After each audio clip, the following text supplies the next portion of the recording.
5 seconds to go.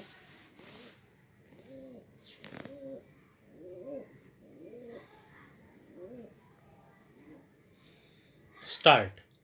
It is obvious that one of the major problems we have to face is unemployment.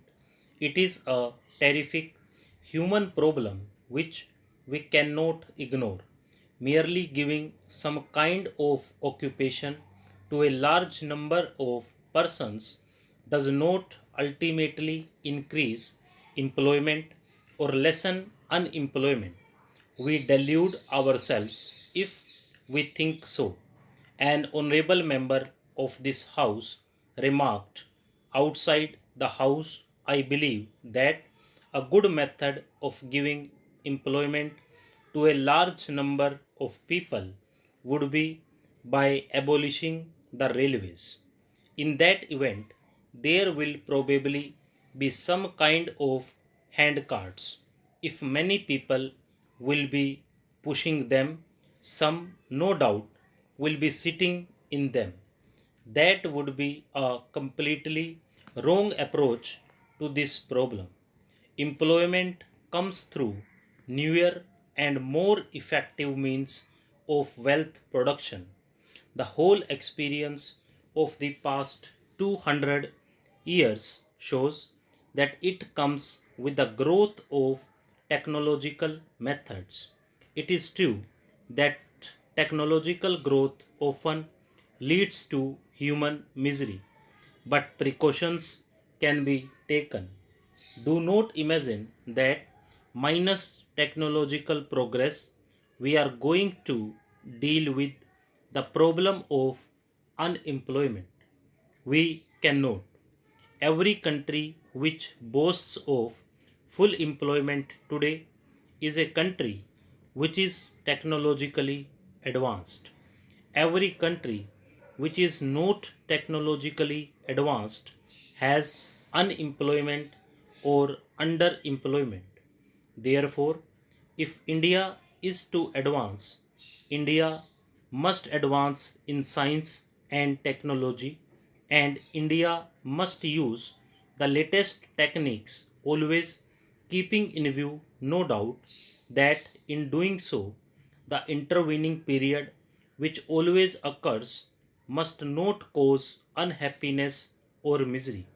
We have to provide for that even at the cost of progress, because that is no progress which brings suffering and misery in its train. Now, we have been planning more or less methodically for the last 7 years or so. As we have tried to plan, we have, if I may say so, with all respect, grown a little more expert in planning. We are getting more educated in this process. We have had the advantage of discussing these matters with many experts in India and elsewhere, realizing that the problems will have to be solved by us, not by the experts. But the experts throw light on different aspects of the problems and make us think, and they point out our mistakes. So gradually, through painful process of thought, we have proceeded along this path of planning. We want to pursue it further. Even people who do not believe in planning, they are becoming fewer and fewer. People who believe in what is called free enterprise are gradually realizing the limitations of free enterprise. In a country like India, situated as we are, there can be no free enterprise in the absolute sense. In our circumstances, I am quite certain that with an unplanned free enterprise approach, we cannot make any progress at all. If there is any progress, it will be lopsided. We can put up factories here and there, but it will result only in riches here and greater poverty there. That is not what India aims at. Further, the total wealth production of the country will not be as great as through planned effort. That is a patent fact requiring no proof.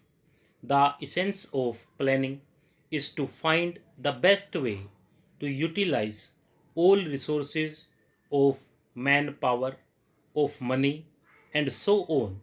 And the essence of free enterprise is to leave these things more or less to chance. Well, if chance is a more satisfactory way of dealing with the problems of life than carefully thought out methods, then of course there need be no planning at all. It means trusting to luck. It is the old idea of fate. This is no good. All over the world, the idea of planning is being appreciated more and more. For an underdeveloped country, particularly, planning is essential. It may not be so necessary in developed countries, they can perhaps do without it. But there is no other way but planning for an underdeveloped country like ours. Again, India is part of a region, South Asia, or a good part of Asia, which is more or less undeveloped. As a matter of fact, even the progress and the development of India necessitates the development of the countries around India. I do not mean to say that we cannot develop unless those countries also develop or that we should interfere with them. My point is that it is in our interest that other countries also develop. To think that the development of other countries comes in our ways is true only in a colonial pattern of society where we want to buy cheap raw materials from a country under our influence and impose our goods in a protected market. That does not apply to free countries. It is in our interest politically and economically that other countries in Asia and Africa should also develop. We cannot, unfortunately, help them much because our resources are limited, but tried our fast to help them in their development program. Stop.